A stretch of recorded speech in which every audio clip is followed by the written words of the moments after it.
EP Besti, balik lagi di EP Podcast. Podcast kesayangan kita semua. Wih. Yeay.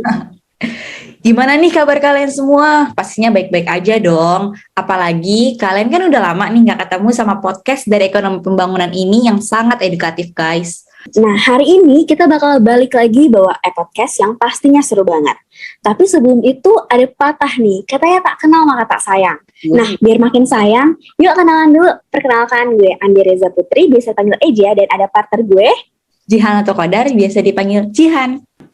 Nah, berhubung sebentar lagi akan dilaksanakan UTBK, kayaknya seru nggak sih, Ja, kalau kita bahas di sini seputaran pengalaman UTBK serta perkuliahan yang udah kita alami ini nih. Tentu aja, biar makin seru, kita ngebahasnya bareng dua orang teman kita juga nih. Boleh dong di-spill Kak Eja, teman-temannya. Oke, Adik Jihan. Nah, pastinya seru banget karena bisa jadi makin variatif nih informasi-informasinya. Dan pastinya bisa membantu banget buat adik-adik yang baru akan memulai UTBK dan akan menghadapi dunia perkuliahan tahun ini. Gak usah berlama-lama kali ya, langsung aja kita sambut dua narasumber kita yang kece-kece banget. Ada Sarah dan Matthew. Halo Sarah dan Matthew. Halo guys.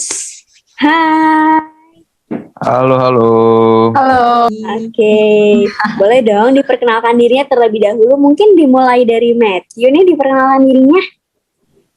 Oke, boleh. Makasih ya buat Eja sama Jihan nih udah mau undang gua di podcast EP yang luar biasa ini. Jadi, halo guys, Kema EP di 2021 ataupun siapapun yang nonton. Perkenalkan, nama gue Matthew Rafael Raja Guguk, gue dari EP angkatan 2021. Dan sekarang gue menjabat di Hima, nih kebetulan ikut Hima EP menjabat divisi kaderisasi. Mungkin itu aja kali ya. Wow, keren banget ya Kak Matthew nih.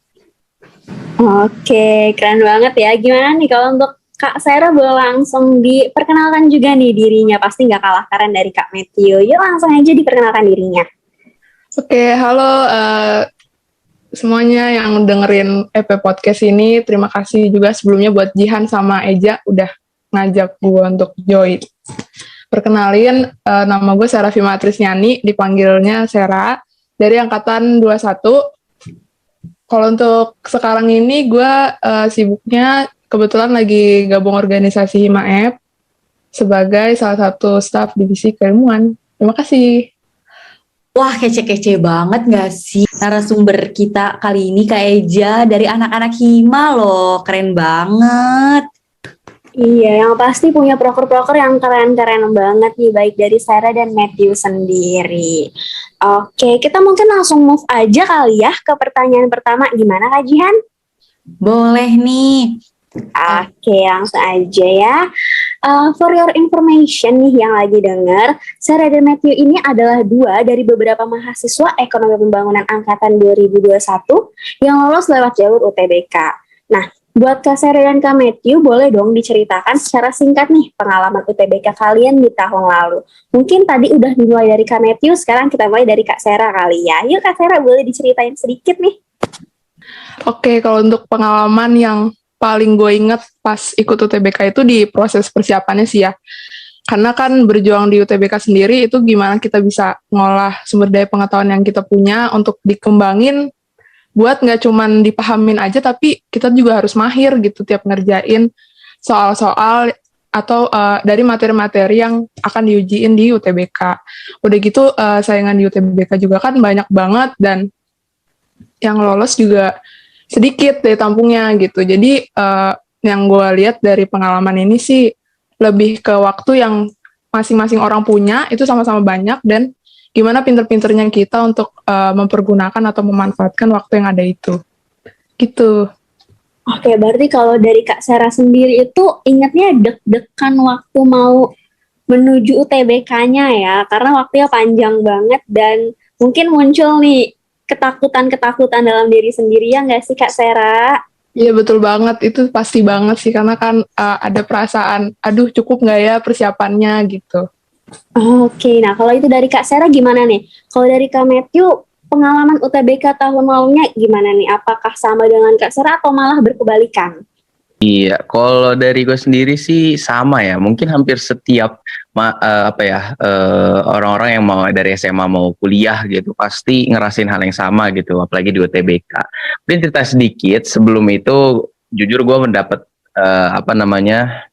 dapat kuota SNM gitu. Mungkin teman-teman yang lagi dengar podcast ini gitu ya, ada teman-teman yang masuk dalam kuota SNM gitu yang udah seneng banget nih, wih dapat SNM udah pede gitu di SNM. Jujur gue juga gitu dulu gitu. Jadi gue nggak terlalu gimana sama UTBK gitu, karena gue rasa gue bisa lah keterima SNM, karena gue jujur gue males lagi belajar buat UTBK. Tapi ternyata singkat cerita gue nggak diterima di SNM. Saat itu gue nggak ada persiapan sama sekali sebenarnya untuk UTBK. Makanya lebih deg-degan lagi mungkin dari Sera gitu. Mungkin Sera ada persiapan-persiapan lainnya. Gue nggak ada tuh. Kalau nggak salah baru udah mau 1 bulan apa 1,5 bulan menuju UTBK. Gue belum ada persiapan apa-apa. Belajar belum. Soal-soal nggak ada yang gue coba kerjain dan lain sebagainya gitu ya. Nah tapi ya mau gimana, namanya juga calon mahasiswa harus cari kampus yang terbaik gitu kan, dan kebetulan rumah gue deket UPN. Gue pikir ya udah deh, gimana kalau kita coba aja UPN. Akhirnya gue coba buat belajar. Yang bikin tambah deg-degan tuh bukan hanya pas UTBK-nya, tapi pas persiapannya itu loh. Karena tadi kayak Kak Sera bilang ya, kayak cukup nggak sih nih gue belajar ini, atau cukup nggak sih gue cuma TO doang dan lain sebagainya gitu. Karena gue pribadi sih gue nggak les gitu. Jadi gue ikut TO doang, kayak kemarin tuh TO dari Cerebrum atau mungkin TO online dan lain sebagainya. Nah itu yang gue lakukan. Nah mungkin di situ-situnya gue deg-degannya. Tapi ya puji Tuhan akhirnya keterima lah ya di SBM UPN Veteran Jakarta. Gitu aja sih. Oke, ternyata deg-degannya sih pasti sama ya. Kayaknya semua orang juga pasti deg-degan untuk menghadapi UTBK ini. Yang bedanya timingnya aja nih ternyata dari Kak Sere dan Kak Matthew. Oke, mungkin kita bisa lanjut ke pertanyaan kedua kali ya. Gimana nih Kak Jihan pertanyaan keduanya? Nah, tadi kan Syara sama Matthew itu udah bahas tentang seputaran UTBK ya, pengalaman kalian. Nah, boleh nggak sih kalian berdua itu share ke kita teknik-teknik belajar apa sih yang kalian berdua lakuin itu sehingga kalian tuh bisa lolos loh jadi mahasiswa ekonomi pembangunan di UPN Veteran Jakarta. Kita mulai dari Kak Matthew dulu kali ya. Yuk, boleh Kak Matthew silakan di-spill teknik belajarnya. Oke, thank you nih Kak Jihan. Jadi kalau untuk teknik belajar sebenarnya bisa dibilang gue nggak ada teknik-teknik khusus ya, karena mungkin ini teknik yang mungkin semua orang bakal pakai gitu. Karena yang pertama tadi yang kayak gue mention sebelumnya, gue nggak les gitu. Gue nggak les, jadi semua gue belajar sendiri istilahnya gitu. Nah tapi ya tidak bisa dipungkiri gitu ya, kalau gue pribadi gue nggak terlalu suka untuk belajar sebenarnya gitu saat itu ya.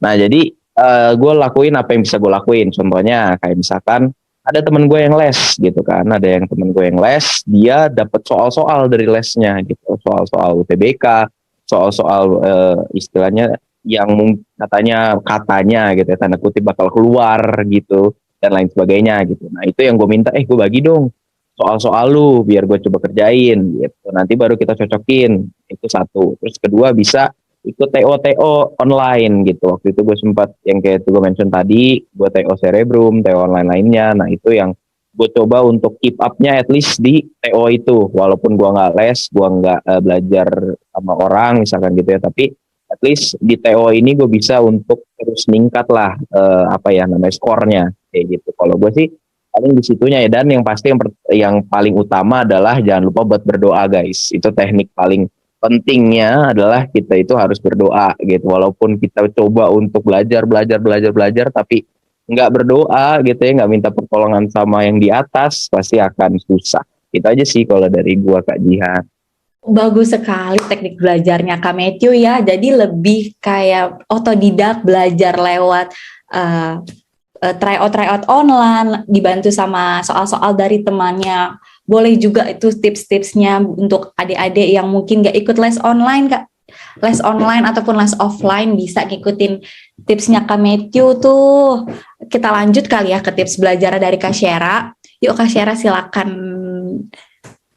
Oke, kalau tips belajar atau teknik belajar dari gue, yang gue tau kan teknik belajar itu ada 3 ya, kayak visual, auditori, sama kinestetik. Nah kalau gue sendiri itu lebih ke visual sama auditori. Nah itu tuh emang tergantung masing-masing orang tuh beda-beda gitu. Jadi emang kita tuh harus awalnya cari tahu dulu kita tuh lebih mudah memahami suatu materi itu dari teknik yang mana gitu. Terus karena gue lebih suka belajar dengan cara yang visual atau auditori, akhirnya gue memenuhinya itu dengan nonton. Jadi kayak gue nonton materi itu dari YouTube atau dari aplikasi belajar yang emang modelnya langganan gitu.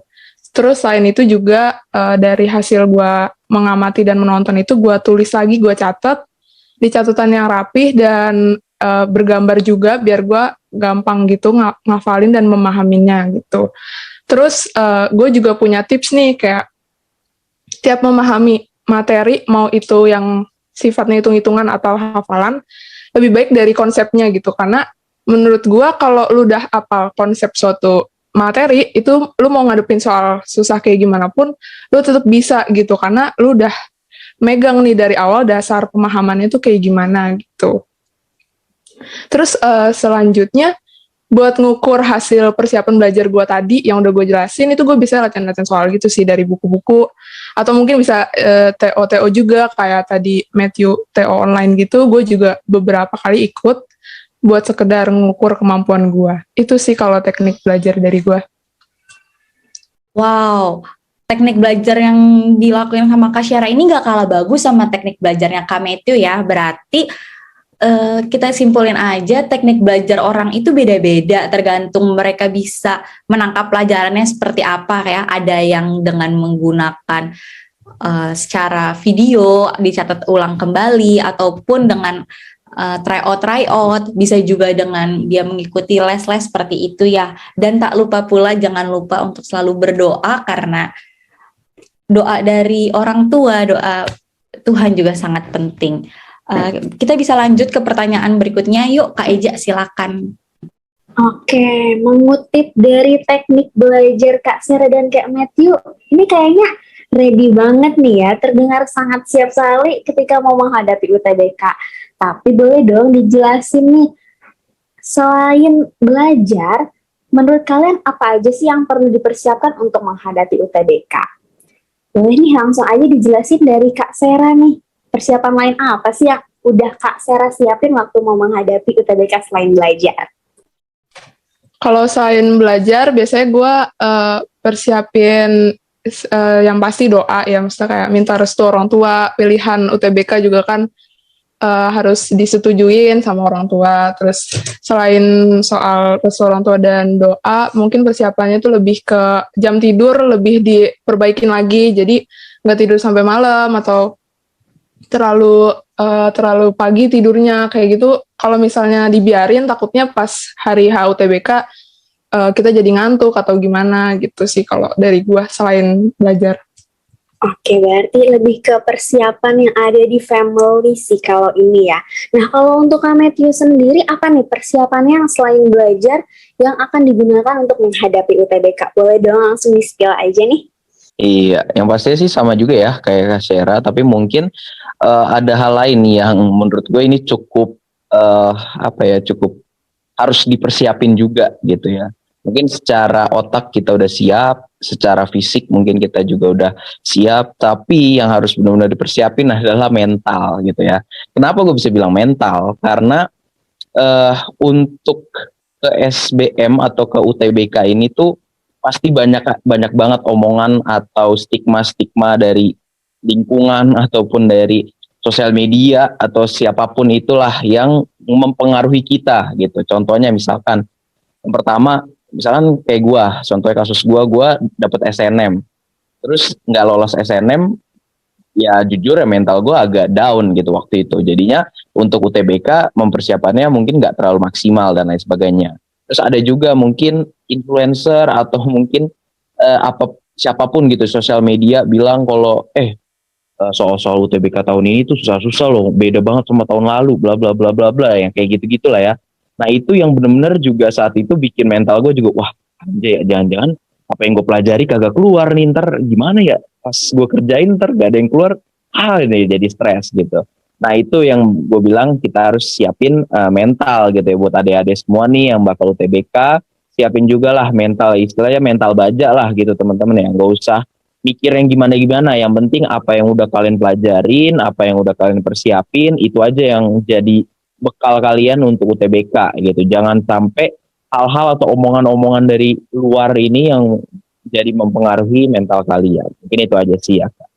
Oke, berarti ternyata mental dan dukungan ini berperan penting ya guys, selain belajar, buat persiapan kalian menghadapi UTBK. Nah, selanjutnya ada pertanyaan lain nih yang nggak kalah keren nih dari Kak Jihan. Boleh dong Kak Jihan langsung aja ditanya nih dua narasumber kita yang kece-kece ini. Nah, tadi kan di pertanyaan sebelumnya tuh udah dibahas ya tentang pengalaman UTBK gitu.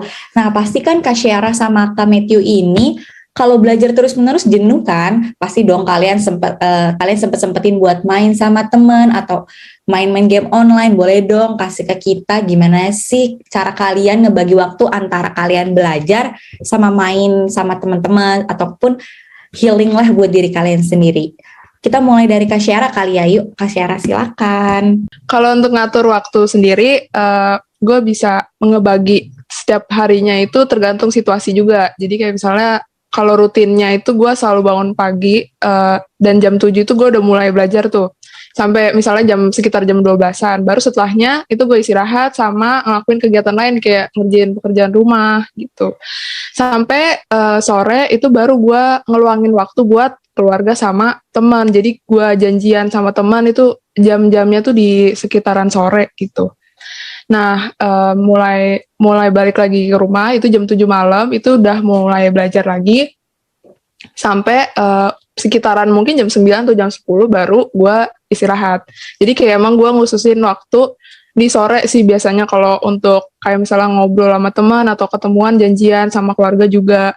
Kalau untuk hari tertentunya mungkin weekday sih. Kalau misalnya yang bener-bener seharian full gue udah liburin dulu nih belajarnya, gue fokus ke orang-orang di sekitar dulu gitu. Itu kalau dari gue soal ngatur waktu. Wah, pembagian waktu yang dibagi oleh Kak Syara nih termasuk balance juga ya, di mana bisa istirahat di jam-jam yang pas, terus juga mainnya pas juga. Bolehlah diikutin saran dari Kak Syara ini tipsnya ya. Kita lanjut ke tips dari Kak Matthew. Yuk, coba Kak Matthew di-share tips balance antara main sama belajarnya ya. Oke, kalau gue pribadi, ya mirip-mirip juga ya kayak Kak Syara gitu ya. Tapi jujur gue mungkin nggak tahu ya. Tapi gue sebagai cowok mungkin kurang bisa sebenarnya untuk mengatur waktu saat itu gitu. Jadi masih kurang bisa mengimbangi sebenarnya. Jadi kadang mainnya doang yang sering gitu atau belajarnya doang sering kayak gitu. Jadi belum bisa terlalu gimana-gimana mengatur waktunya. Tapi mungkin tipsnya adalah kalau intinya tuh kalau kalian serius dan kalau kalian emang intens untuk ikut UTBK-nya gitu untuk benar-benar gue harus lolos. Kalau itu yang mindset yang kalian tanemin, pasti nanti akan keatur sendiri gimana kalian bisa belajar dan lain sebagainya gitu. Karena itu terjadi di gue. Kenapa bisa gue bilang gitu? Karena yang sebelumnya tuh gue nggak terlalu gimana-gimana soal belajar, tapi karena gue tanemin mindset itu dan karena kepanikan gitu ya, takutnya gue nggak bisa lolos dan lain sebagainya, gue berusaha untuk gimana gue bisa belajar gitu, terutama tentang TO gitu. Jadi TO gue kan ya gue langganan TO gitu. Nah itu tuh dikasih beberapa soal gitulah gitu, yang udah termasuk semuanya gitu. Ada TPS, TPA, TKA dan lain sebagainya lah gitu. Nah itu gue berusaha untuk gimana caranya satu hari minimal satu TO gue kerjain minimal banget gitu. Jadi ya paling sediain 2-3 jaman lah dari waktu kalian untuk ngelakuin TO ataupun belajar apapun itu, entah baca buku kuning kan kalau salah ada tuh, gue lupa namanya, pokoknya buku-buku yang isinya kisi-kisi dan lain sebagainya bisa, atau yang ngerjain TO itu gitu minimal satu sehari. Ya sisanya ya bolehlah kalian mungkin nonton video di YouTube tentang belajar juga, mungkin yang lebih fun dan lain sebagainya, kan pasti udah banyak tuh di sosial media yang bisa kalian kulik istilahnya gitu. Nah, paling gitu-gitu sih dari diriku ini. Setelah kita dengar dari pengalaman serta tips-tips dari Kak Syara sama Kak Matthew tentang ngebalancein antara belajar sama dengan healing, itu kita bisa tarik kesimpulan nggak sih kalau mereka tuh tetap belajar, tapi juga mereka tidak lupa untuk bermain, gimana untuk healing bagi diri mereka sendiri, sehingga mereka tidak terlalu tertekan menghadapi UTBK ini, ya kan sih? Banget, karena healing itu penting ya, mental health first loh Kak Jihan. Nah, kita lanjut aja mungkin ya ke pertanyaan selanjutnya. Nah, seperti yang kita tahu kan, ekonomi pembangunan ini kan masih jurusan baru ya guys. Apa sih yang kalian pikirin dan apa yang kalian ketahui tentang ekonomi pembangunan, khususnya yang ada di UPN VJ ini ketika kalian milih EPUPN buat jadi pilihan kalian di UTBK? Yuk, boleh diceritain aja langsung dari Kak Matthew nih. Pertama, yang rumahnya dekat UPN. Asik. Ya, itu udah menjadi jawaban pertama ya, yang pasti karena UPN deket rumah gua gitu, mungkin tinggal jalan doang gitu. Jadi ya nggak terlalu banyak pilihan lah istilahnya gitu kan, paling aman dan paling deket gitu, itu pertama. Tapi kalau kenapa EP, jujur gue baru tahu bahkan pas udah keterima bahwa EP itu adalah jurusan baru atau prodi baru di UPN Veteran Jakarta gitu, karena dari cutting dan lain sebagainya.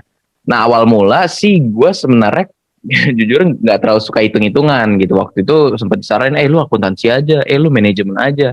Tapi karena gue nggak suka hitung-hitungan gitu ya. Sedangkan di akuntansi dan manajemen bisa dibilang gitu ya cukup banyak hitung-hitungan.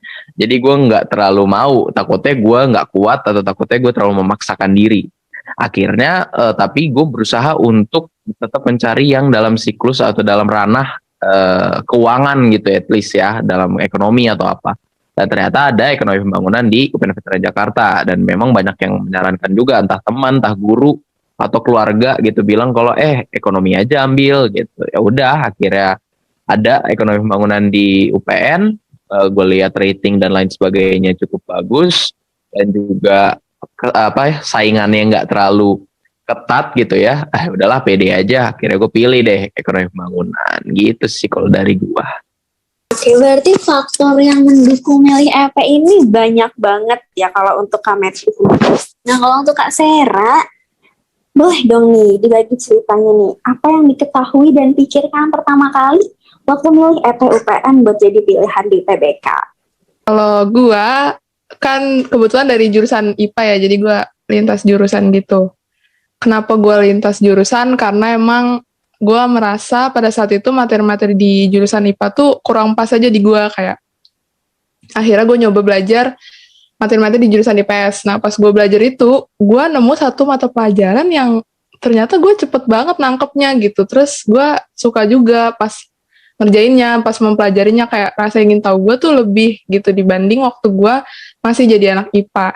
Nah, mata pelajaran itu tuh ekonomi. Jadi gue merasa kayaknya untuk jurusan kuliah nanti gue bakal milih jurusan ekonomi. Nah, kenapa gue akhirnya milih EP UPN VJ? Karena kebetulan UPN itu masih ada di satu wilayah Jabodetabek ya, jadi masih satu wilayah sama tempat tinggal gue. Makanya gue milih ekonomi pembangunan UPN Veteran Jakarta gitu. Oke, ternyata jarak rumah tinggal dan mata pelajaran yang disuka menjadi faktor pendukung ya dari pemilihan prodi kalian ini. Oke, baik. Mungkin kita bisa lanjut ke pertanyaan selanjutnya nih Kak Jihan. Nah, setelah kegalauan dalam memilih ekonomi pembangunan sebagai pilihan UTBK, gimana nih perasaan Kak Matthew serta Kak Syara pas lihat pengumuman ternyata lolos dan berhasil menjadi keluarga mahasiswa ekonomi pembangunan? Kita minta dari Kak Matthew dulu kali ya. Silakan Kak Matthew. Oke, udah pasti lah ya kalau misalkan udah menanti-nantikan apa yang mau dinanti terus ada hasilnya, itu pasti gue lega banget dah, dan pasti senang banget lah gitu kan, karena at least ya keterima di universitas negeri di Jakarta yang cukup baik lah akreditasi dan lain sebagainya gitu kalau gue, dan juga pasti bersyukur lah ya karena usaha tidak mengkhianati hasil gitu sih.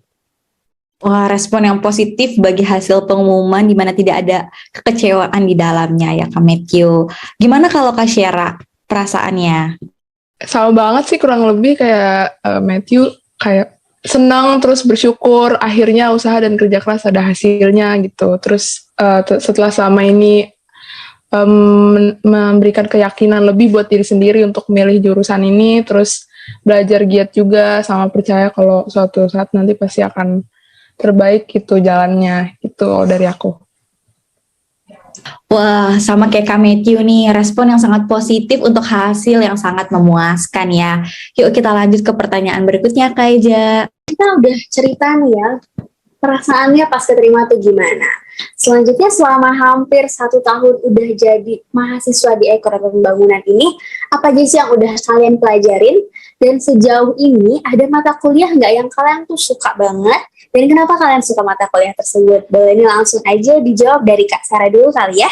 Oke, jadi apa yang udah gue dapet selama kuliah di ekonomi pembangunan ini, itu kemampuan analisis gue jujur lumayan berkembang, karena jurusan ekonomi sendiri kan emang fokusnya di nganalisis sama ngitung ya. Jadi gue ngerasa dari kuliah di jurusan ekonomi ini gue jadi harus banyak baca-baca jurnal atau data, jadi harus kemampuan analisisnya tuh bisa dikembangin gitu. Terus kalau untuk mata kuliah yang gue paling suka itu perekonomian Indonesia, karena sebagai mahasiswa ekonomi, dan di mata kuliah perekonomian Indonesia ini gue jadi harus mengetahui banget pastinya perekonomian di Indonesia, dan gak cuma di Indonesia juga, tapi perekonomian dari negara-negara lain. Nah, mengetahuinya itu dengan cara ngeliat jurnal, data-data, terus nganalisis, terus lihat berita, update berita juga tentang ekonomi juga pastinya. Itu. Oke, ternyata mata kuliah perekonomian Indonesia ini menjadi mata kuliah yang paling Kak Sarah suka nih. Nah, kalau dari Kak Matthew sendiri, ada mata kuliah yang Kak Matthew paling suka nggak nih selama 1 tahun ini? Dan apa aja sih yang udah didapat di ekonomi pembangunan selama 1 tahun menjadi mahasiswa di sini? Iya, kalau yang pertama ya, kalau soal apa yang didapat sama juga sih kayak Kak Syera ya, soal analisis yang lebih baik dari sebelumnya gitu ya, meningkat banget lah, karena memang dituntut untuk gimana caranya kita bisa menganalisis suatu masalah atau menganalisis suatu masalah perekonomian entah di Indonesia, entah di mana kayak gitu ya, yang makro, mikro dan lain sebagainya. Kalau untuk mata kuliah yang gue suka gitu ya, mungkin karena gue lumayan suka ekonomi tapi nggak terlalu suka hitung-hitungan, jadi gue sama kayak Syera sih, yaitu perekonomian Indonesia, karena memang rata-rata membahas secara garis besar gitu ya ekonomi di Indonesia, terutama entah dari jabatannya presiden pertama atau sampai ke sekarang gitu ya, itu semua dibahas secara garis besarnya, bahkan sampai mungkin detail-detail tentang apa yang menyebabkan perekonomian itu baik dan buruk dan lain sebagainya. Jadi lebih suka ke arah sananya sih gitu kalau dari gue. Oke, berarti selama 1 tahun di APUPN ini sangat suka dan belum ada kendala yang berarti lah ya. Nah, kalau selanjutnya pertanyaan ini akan jadi berkebalikan dari pertanyaan yang ini. Coba boleh dong Kak Jihan dikasih pertanyaan selanjutnya nih. Nah, dari pertanyaan sebelumnya, kita kaitin kali ya. Selama kalian kuliah di ekonomi pembangunan ini, ada nggak sih terbesit di pikiran kalian kayak gitu, kayak tentang penyesalannya gitu? Kita mulai dari Kak Syera kali ya. Kalau dari gua sih nggak ada penyesalan ya gitu, karena emang menurut gua keputusan gua pada saat itu untuk memilih ekonomi pembangunan ini masih jadi yang terbaik sampai saat ini, karena gua pribadi juga lebih suka materi-materi yang berkaitan sama ekonomi. Wah, kalau didengar dari jawaban Kak Syara ini sangat mantap ya, kalau dia emang tidak pernah menyesal dalam pilihan dia untuk memilih ekonomi pembangunan, kayak udah cinta banget nih. Betul. Coba kita dengar dari pernyataan dari Kak Matthew. Oke, kalau gue sih agak kebalikannya dari Kak Syera ya, karena jujur nilai UTBK ekonomi gue tuh sebenarnya paling rendah di antara nilai-nilai lainnya gitu. Skornya tuh paling rendah, cuma ya spill dikit 400-an lah gitu ya. Jadi gue juga agak bukan lebih ke nyesel sih, lebih ke bingung. Ini gue masuk ekonomi pembangunan tuh bener gak sih, soalnya ekonomi gue, sedangkan ekonomi gue paling rendah gitu. Tapi ya namanya juga manusia kan pasti berkembang dan belajar gitu. Jadi selama kuliah hampir setahun ini ya gue merasa ya nggak ada penyesalan dan udah nggak bingung-bingung lagi gitu. Gue rasa semakin berkembang semakin bisa belajar di ekonomi pembangunan UPN Veteran Jakarta. Wah, kalau kita dengar dari pernyataan Kak Matthew sama Kak Syara ini sama-sama positif ya, nggak ada penyesalan dalam memilih ekonomi pembangunan ini. Paling cuma awalnya bingung-bingung aja kayak bener nggak sih gue masuk sini kayak gitu. Tapi pas udah dijalanin tuh kayak oh enggak, ternyata cocok, tidak ada keraguan. Kita lanjut ke pertanyaan berikutnya aja. Nah, tadi kan kita udah dengar nih, ternyata yakin banget dan gak ada penyesalan sama sekali ya untuk di ekonomi pembangunan ini. Tapi untuk Kak Seri dan Kak Matthew, ketika menjadi bagian dari Kema EP atau keluarga mahasiswa ekonomi pembangunan ini, kalian udah mengetahui apa belum nih prospek kerja seperti apa yang ada untuk lulusan sarjana ekonomi pembangunan? Nah, mungkin teman-teman yang lain atau adik-adik yang mau masuk EP nih ada yang belum tahu nih. Boleh dong dijelasin sedikit? Bisa dimulai dari Kak Matthew kali ya. Oke, boleh. Kalau dari gue pribadi, gue nggak terlalu gimana ya soal researchnya. Mungkin nanti Kak Syara yang lebih lebih inian researchnya. Tapi mungkin yang gue tahu, yang pasti karena ini ekonomi pembangunan, pasti berhubungan dengan ekonomi gitu, perekonomian, entah keuangan, entah perbankan dan lain sebagainya. Mungkin teman-teman bisa masuk ke kerja-kerja yang seperti itu mungkin. Dan juga ada sempat gue baca adalah tentang analisis gitu, ada yang jadi pokoknya tentang menganalisis suatu keuangan di perusahaan misalkan kayak gitu-gitu dan lain sebagainya. Mungkin jadi di bidang manajemen ataupun tadi ya perbankan, keuangan dan lain sebagainya. Kalau dari gue sih itu ya kayaknya. Mungkin bisa ditambahin sama Kak Syara nanti. Oke, nah karena udah dinotis, boleh dong langsung aja nih Kak Sari ditambahin nih. Apa nih kira-kira prospek kerjanya? Kalau prospek kerja yang sejauh gue tahu sih, selain jadi ekonom sama kerja di perbankan, mungkin bisa jadi sistem analis gitu ya. Jadi kayak nganalisis gitu, emang sama kayak yang tadi Matthew bilang. Terus ada trend analyze juga bisa. Jadi kayak orang yang ahli nganalisis suatu tren gitu, yang pastinya spesifiknya di bidang ekonomi juga. Itu sih kalau dari gue. Oke, berarti bisa menganalisis sesuatu yang kuat banget dan udah didukung sama mata kuliah yang pernah dipelajarin saat menjadi mahasiswa. Selanjutnya kita akan sampai ke pertanyaan terakhir nih yang bakal dibacain sama Kak Jihan. Yuk Kak Jihan langsung aja dibacain nih pertanyaan selanjutnya. Berhubung bentar lagi akan dilaksanakan ujian UTBK, menyusul dengan ujian-ujian mandiri lainnya, bisa nih Kak Matthew sama Kak Syara ngasih tahu ke adik-adiknya mungkin yang masih bingung untuk memilih jurusan nih. Kenapa sih kalian harus masuk ekonomi pembangunan, khususnya ekonomi pembangunan UPN Veteran Jakarta? Kita mulai dari Kak Syara. Menurut gue, setiap orang itu pasti punya pertimbangannya masing-masing, terutama soal pemilihan jurusan. Karena kan emang mau jurusan apapun pasti punya kelebihan sama kekurangannya gitu, tergantung dari perspektif mana orang itu mau menilai kan.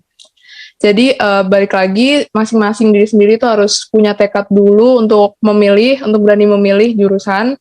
Terus didukung juga sama kemampuan diri sendiri. Soalnya kan namanya milih jurusan, nih 4 tahun gue bakalannya di jurusan ini terus, belajar hal-hal yang pastinya berkaitan sama jurusan ini, suka nggak suka.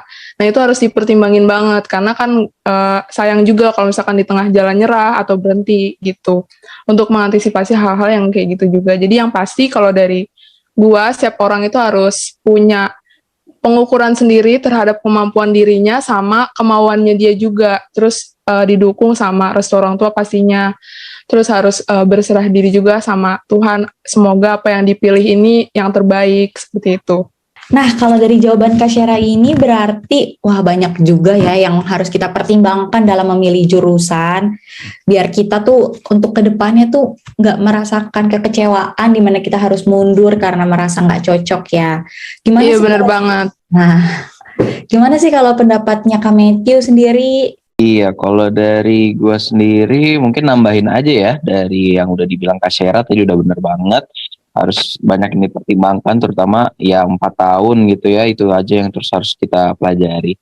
Paling sih ini ya, promosi dikit ya, kalau untuk temen-temen cowok maupun cewek yang, ini kalau pandangan gue pribadi ya, kalau misalkan kalian pengen belajar tentang perekonomian, pengen belajar tentang keuangan dan lain sebagainya, tapi masih bisa dan masih punya waktu longgar untuk bermain, untuk nongkrong dan lain sebagainya, pilihlah ekonomi pembangunan gitu, karena gue sendiri merasakan hal itu gitu, karena tugas-tugasnya itu masih nggak terlalu berat lah gitu ya, dibandingkan mungkin teman-teman dari jurusan lain atau bagaimana kalau dari sudut pandang gue. Jadi masih bisa lah untuk kita imbangkan, atau bahkan mungkin teman-teman butuh banget healing atau pergi-pergi segala macam gitu ya, itu sangat bisa banget nih kalau teman-teman mau di ekonomi pembangunan. Mungkin itu aja ya tambahan dari gua nih, Kak Jihan dan Kak Eja. Kita udah denger kan pendapat dari Kak Matthew, sekaligus promosi-promosi tipis lah tentang ekonomi pembangunan. Untuk adik-adik yang masih bingung memilih jurusan mana, kalian bisa yuk lihat ekonomi pembangunan sebagai suatu jurusan untuk 4-3 tahun ke depannya. Mungkin segitu aja, kita bisa langsung ke penutup kali ya, karena udah nggak ada pertanyaan lagi nih untuk kita tanyakan ke Kak Matthew sama Kak Syara, yang mana jawaban yang telah mereka berikan ini sangat bagus dan sangat membantu untuk kita semua. Oke, nah udah keren-keren banget ya, ternyata jawabannya tuh dijawab dengan sangat sigap dan jelas nih dari dua narasumber kita pada hari ini. 10 pertanyaan, 10 jawaban, gak ada kurang, gak ada lebih, dan ternyata dua mahasiswa FPUPNVJ yang masuk lewat jalur UTBK ini juga banyak ngasih tips nih ke kita semua, gimana cara ngatur waktu dan juga gimana cara belajarnya. Oke, untuk teman-teman yang dengar, thank you banget udah dengar sampai habis, dan khususnya untuk dua narasumber kita pada hari ini, untuk Matthew dan Sarah, thank you banget udah mau berpartisipasi pada episode kali ini. Jangan kapok-kapok, jangan nyesel-nyesel, soal kita bisa ketemu lagi di kesempatan selanjutnya.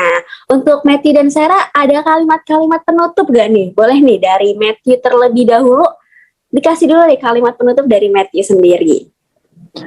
Oke, kalau dari gue pribadi sebelumnya terima kasih buat Jihan, buat Reza, buat Sarah juga yang udah mengundang gue di episode ini. Makasih juga buat teman-teman yang udah mendengarkan sampai habis. Semoga semua yang udah kita kasih tahu tadi, tips-tips dan lain sebagainya, bisa kalian pertimbangkan nih untuk bergabung di keluarga mahasiswa ekonomi pembangunan UPN Veteran Jakarta. Nah mungkin jangan lupa teman-teman, pokoknya satu aja sih yang mau gue bilang untuk ekonomi pembangunan, kita itu pasti akan bersatu gitu teman-teman. Jadi jangan takut kalau misalkan nanti songong-songong nih kating-katingnya, songong-songong nih teman-teman yang lainnya, nggak akan teman-teman ya. Itu dijamin semuanya akan bersatu di ekonomi pembangunan Veteran Jakarta. Jadi jangan lupa bergabung. Oke, jangan lupa bergabung katanya ya, menjadi keluarga mahasiswa ekonomi pembangunan. Mungkin selanjutnya ada kata-kata penutup nih dari Kak Sarah buat teman-teman yang lagi dengar. Yuk Kak Sarah, langsung aja. Pertama-tama, gue makasih banget udah dikasih kesempatan sama Jihan, sama Eja, terus bisa ngobrol juga sama Matthew, sharing-sharing soal UTBK. Semoga apa yang kita obrolin ini dan yang udah didengar sama teman-teman bisa ngebantu teman-teman yang mungkin lagi bingung atau lagi ragu sama pilihan nanti ke depannya, atau nggak pede sama kemampuan diri buat ngadepin UTBK. Semoga bisa ada harapan lebih dan semangat lebih lagi pastinya buat terus berjuang, karena pada akhirnya nanti semua itu akan sesuai jalannya masing-masing, dan yang pastinya semuanya itu akan sesuai dengan yang memang seharusnya. Dan buat teman-teman yang emang udah milih untuk kuliah di jurusan ekonomi pembangunan UPN Veteran Jakarta, itu pilihan kalian pilihan yang baik, karena di sini kita semua pasti namanya juga sama-sama berjuang sebelumnya, terus lewat jalurnya masing-masing, terus pas kuliahnya juga kita semua bareng-bareng ngadepin perkuliahan dan rintangan-rintangan yang akan ada ke depannya. Jadi nggak usah takut nggak pede, nggak usah takut nggak keterima atau gimana, yang penting usaha dulu, karena semua itu pasti akan ada hasil yang terbaiknya. Oke, bijak banget nih ya. Kalimat penutup dari Kak Sarah bakal jadi penutup juga dari episode kita pada hari ini. Thank you untuk semua yang udah dengerin. Gue Andi Reza Putri, biasa panggil Eja, ucapkan terima kasih banyak-banyak banget buat kalian semua yang udah dengerin sampai akhir. Dan untuk Jihan, boleh nih sepatah dua patah kata. Thank you Kak Eja. Terima kasih buat kalian yang mendengarkan EP Podcast ini sampai akhir. Aku sangat bilang terima kasih. Dan terima kasih juga untuk Kameti serta Kak Syara sebagai narasumber kita yang membagikan pengalaman serta tips-tips yang sangat berguna bagi adik-adik yang masih bingung tentang jurusan serta mempromosikan ekonomi pembangunan yang sangat kita cintai ini. Mungkin itu aja kali aja. Jangan sungkan untuk nonton EP Podcast kita berikutnya yang mungkin bakal tayang beberapa bulan ke depannya, yang tentunya tidak kalah asyik dengan EP Podcast yang sekarang kalian dengarkan ini, guys. Oke, kita akan balik lagi dengan topik-topik yang gak kalah seru dan juga dari divisi-divisi lainnya akan memberikan podcast-podcast yang sama serunya dan sama informatifnya. Sampai bertemu di EP Podcast selanjutnya. Bye. Bye, guys. Bye guys. Wih. Uh, Bye.